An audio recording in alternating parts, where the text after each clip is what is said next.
Mission Impossible Dead Reckoning Part 1 is the 7th movie in the franchise. The Mission Impossible franchise is one of the few that just gets better and better with each installment. All the fan favorites are back. Ethan, Benji, Luther, Ilsa. We do get the return of White Widow in this, and newcomers with Haley Atwell playing Grace, Pom Klementieff as Paris, and Isaiah Morales as Gabriel. The movie comes in at a whopping 2 hours and 50 minutes, making this the longest in the franchise. This time around, Ethan must stop a new threat called the Entity, which is a super evil AI that is all-seeing. The main location of the Entity is a secret, but Ethan must hunt down 2 keys that will give him access to stopping this evil AI. But of course, they run into opposing forces. Someone from his past, who is Gabriel, and his badass second in command, who is Paris. The thing I like about this story is it takes something very real like AI, deepfakes, and all that stuff and makes it really scary and shows what happens if it gets into the wrong hands. You can virtually become a ghost. Just like in every new installment of Mission Impossible, they ramp up the action, and this one is no different. We get some really cool car chases in Italy. That scene was really fun to watch Ethan and Grace have to manage driving a car while handcuffed to each other.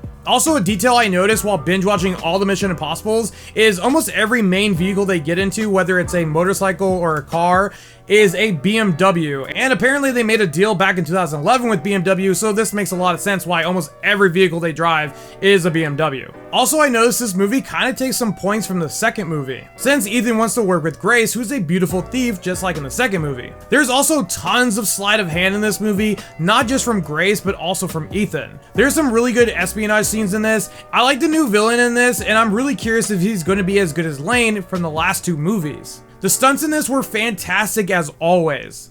I really like the train sequence at the end, not just him jumping onto the train, but pretty much everything dealing with the train was really fun and adrenaline filled. There's also this really fun, tight alleyway fight scene between Ethan and Paris that I really liked. The acting in this was as good as always, and more people need to put respect on Tom Cruise's acting. The direction was really good as well by Christopher, but that's to be expected since he directed the last 4 movies. Now let's get on to the things I didn't really like about this. Just like in almost all the other movies, I hate that they kind of spoiled the movie with their opening sequences showing all those little clips in it. I also wasn't a big fan of that sword fight on the bridge. I really did not like the choreography, and if you have a sword fighting a guy with a knife, you should really be fighting with a distance and not so close up. That whole fight just did not make any sense whatsoever.